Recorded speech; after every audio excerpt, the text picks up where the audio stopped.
tonight, she's looking forward to taking you on a whiz-bang tour of some of her diverse and inspiring adventures from all around the globe.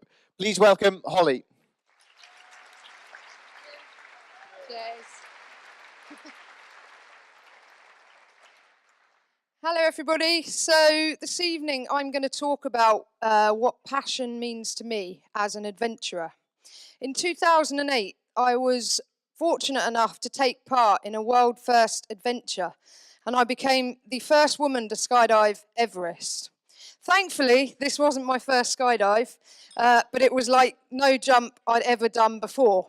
So I jumped out of a small aircraft at 29,500 feet, just higher than the summit of Everest.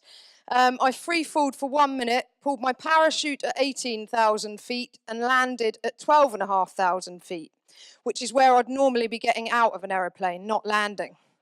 So this is the aircraft. The aircraft had never flown to this altitude, and when it arrived in Nepal, our pilots had to do a 2-day course and a written flight test to prove that they could actually fly a plane.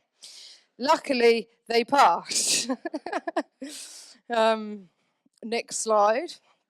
So what happened next? Nothing prepared me for what happened next. I was sat in the door of the plane. I was giving my count, ready, set, and my cameraman's hand came onto my shoulder and tried to push me back into the plane. The pilot had held up the stop sign behind me, but I didn't know this, and I had too much momentum in the door, and I actually fell out of the plane. I couldn't believe it. This was a very stressful situation right here.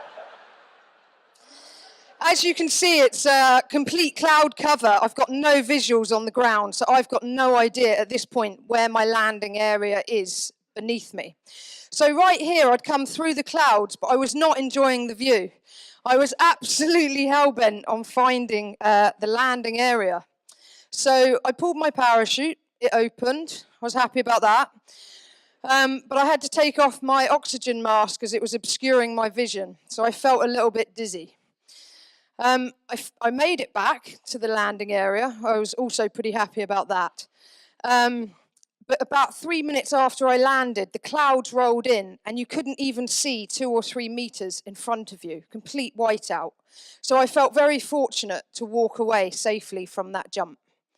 So what did this achieve? A world record, and I was really happy that this expedition raised $300,000 for Global Angels for the children of the Himalaya.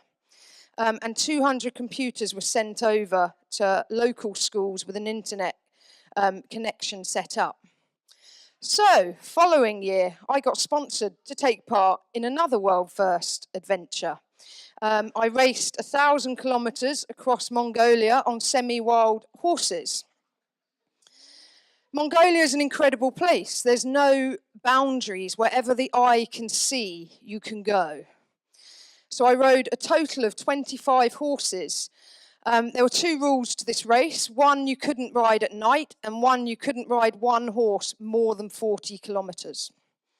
These horses are incredibly tough and hardy animals, and they have to fend for themselves for a large part of the year. So on this particular horse, I had a very long and lonely night stuck in the Mongolian mountains. So I tied my horse to a rock. It was almost dark, and the horse proceeded to drag the rock halfway down the mountain before breaking his halter. So I was lost, I had no horse, and I had no water. When I woke up in the morning, the horse was right next to my tent, surprisingly. But it took a further 8 hours to catch this horse. Luckily, I had some local help, but neither the horse nor myself had had water for 14 hours. So, talking of drinks, Mongolian hospitality is amazing, but I would seriously recommend avoiding this stuff. It's fermented mare's milk. It's called erag, and it tastes like a combination of cheese, glue, and horse sweat. So this is me at the finish line, 9 days later, a few kilos lighter. And this horse was incredible. It only had one eye. It galloped 40 kilometers in 2.25 hours in the rain, jumping over big marmot holes. And it took me 10 minutes to stop it at the other end. So apart from being a massive selfish indulgence, this expedition set another world record, and £70,000 was raised for Mercy Corps. But the bit that I was most excited about is the children who lent us their horses for this race. They got paid, which paid for 1 year of schooling for them. So it was incredible. I'm passionate about climbing mountains, and in less than a month, I'm going to attempt to climb to the summit of Everest on the north side. I will be using lightweight, portable and cutting-edge technology to document my trip on social media every day. Check out Everest Every Day, hashtag.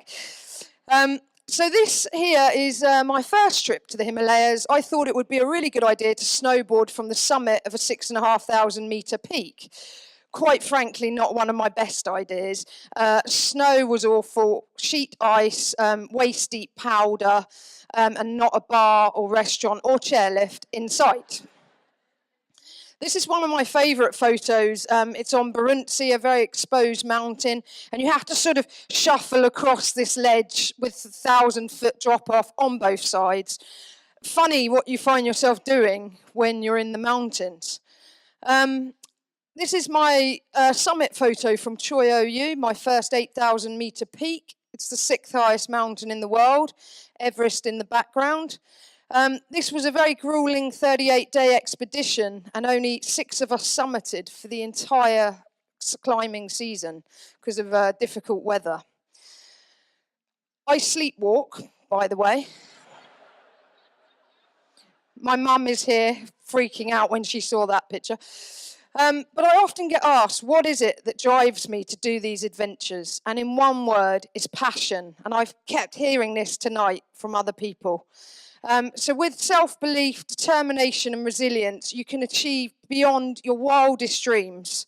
So I'm going to finish with saying, think big, dream bigger. Thank you.